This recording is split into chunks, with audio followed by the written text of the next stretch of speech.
দীর্ঘদিন ধরেই রাশিয়ার হয়ে উত্তর কোরিয়ার সেনারা যুদ্ধ করছে এমন দাবি করে আসলেও এর পক্ষে কোনো তথ্য প্রমাণ দিতে পারেনি ইউক্রেন। অবশেষে কুর্স্ক অঞ্চল থেকে উত্তর কোরিয়ার 2 সেনাকে আটকের দাবি করল দেশটির প্রেসিডেন্ট ভলোদিমির জেলেনস্কি। প্রমাণ হিসেবে জেলেনস্কি সামাজিক যোগাযোগ মাধ্যমে 4টি ছবি প্রকাশ করেছে।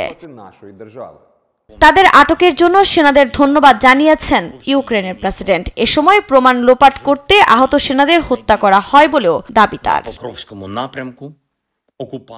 এটি সহজ কাজ ছিল না। রাশিয়া ও উত্তর কোরিয়া সাধারণত আহত উত্তর কোরীয় সেনাদের মৃত্যুদণ্ড দেয়, যাতে ইউক্রেনের বিরুদ্ধে যুদ্ধে উত্তর কোরিয়ার জড়িত থাকার কোনো প্রমাণ না পাওয়া যায়। এমনকি বেশ কয়েকটি ভিডিও প্রকাশ করা হয়েছে, যেখানে দেখা যায় একটি আবদ্ধ রুমে 2 ব্যক্তিকে আটকে রাখা হয়েছে এবং তাদের চিকিৎসা দেওয়া হচ্ছে।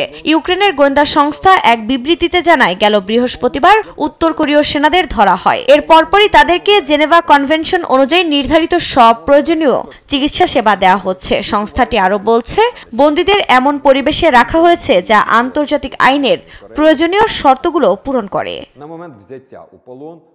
আটকরা ইংরেজি, রুশ বা ইউক্রেনীয় ভাষায় কথা বলতে পারে না বলেও জানায় সংস্থাটি। এ অবস্থায় দক্ষিণ কোরীয় গোয়েন্দা সংস্থা NIS সদস্যরা তাদেরকে সহযোগিতা করছে বলেও জানানো হয়। পশ্চিমা একাধিক গণমাধ্যমের প্রতিবেদন বলছে, গেল অক্টোবর থেকে রাশিয়ায় উত্তর কোরিয়ার 10,000-এর বেশি সেনা যুদ্ধে অংশ নিয়েছে, যদিও প্রথম থেকেই এ ব্যাপারে মুখে কুলুপ এঁটেছে ক্রেমলিন। এর মধ্যে ইউক্রেনের সামরিক স্থাপনা লক্ষ্য করে শনিবারও ড্রোন হামলা চালায় রাশিয়া, যদিও আকাশপথেই তা প্রতিহতের দাবি কিয়েভের। এদিকে রাশিয়া ইউক্রেন যুদ্ধের এ পরিস্থিতিতে ট্রাম্পের সঙ্গে দেখা করতে চান পুতিন। আন্তর্জাতিক রাজনৈতিক অঙ্গনে এমন খবর ছড়িয়ে পড়ার পর থেকে দুজনের মধ্যে একটি বৈঠকের আয়োজন চলছে।